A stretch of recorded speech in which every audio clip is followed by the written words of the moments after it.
My name is Madeline Moore, and I am the clarinet professor at New Mexico State University.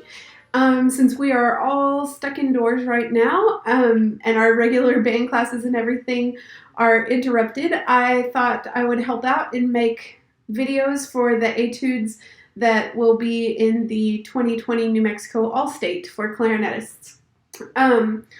The first one that I'm going to do is Etude number 32, that is on page 34 if you have the David Hite book, or your band director will probably give you a copy of it. But the top of the page says Adagio non troppo, which actually means slow but not too slow. So they recommend that you go somewhere between eighth note equals 100 and 116.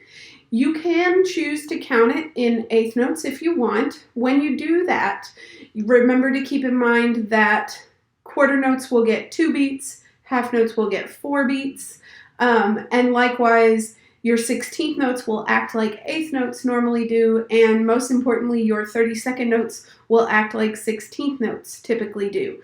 So that's kind of the biggest thing whenever I have taught this etude is a lot of times people will rush the 32nd notes because they look scary and it's a lot of black right there in that measure and you just go fast.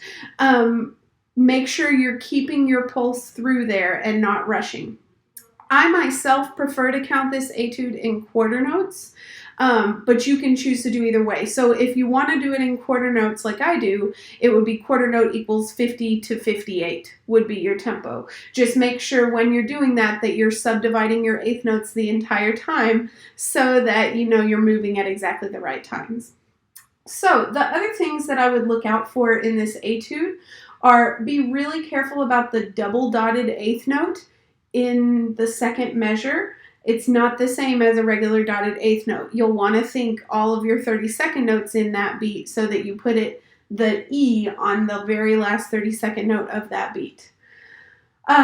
There are also a few tricky trills and grace notes. What I always encourage my students to do is to leave those out at first, learn the notes and rhythms without any of the ornaments, and then when you feel confident about the rhythms and the melody, put the grace notes in and the trills in, and they act just like decoration toward the bigger notes.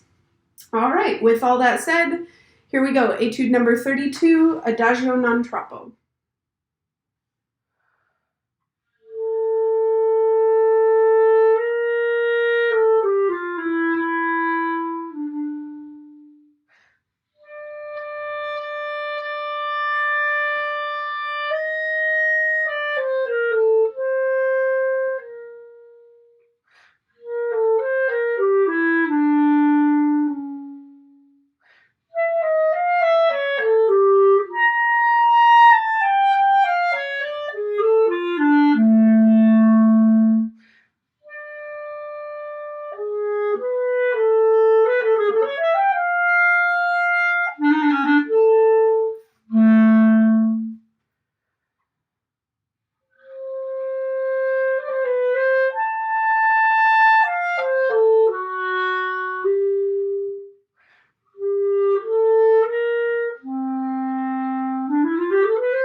And there you have it.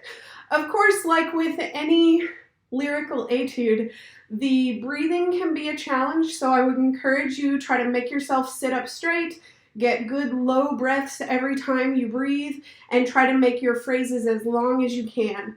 And then, of course, always be exaggerating your dynamics. Make it as communicative as you possibly can. If you have any questions about this etude or anything else, you can always email me. My email is mmoore82@nmsu.edu. That's MMOORE82@nmsu.edu. You can also find me through the NMSU School of Music website, which is music.nmsu.edu. All right, I hope to hear from you, and I hope it helps. Bye.